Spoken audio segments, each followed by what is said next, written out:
Ben ritrovati con l'informazione flash di New Sicilia.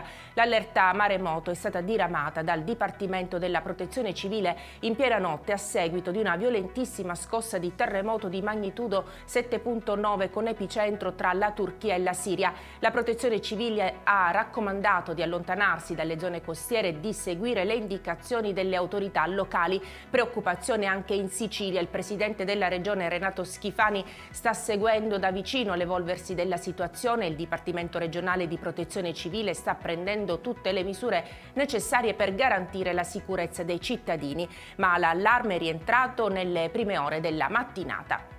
2 persone sono morte a seguito di un grave incidente stradale lungo la strada statale 120 in contrada San Gerardo a Piedimonte Etneo in provincia di Catania.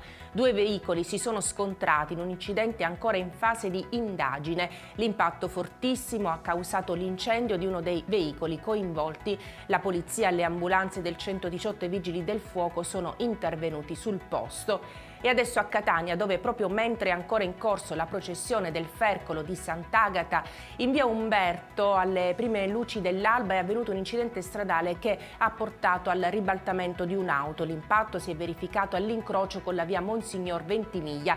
L'incidente è avvenuto tra 2 auto, ma quella che lo ha provocato è fuggita via senza prestare soccorso. Fortunatamente non ci sono feriti gravi.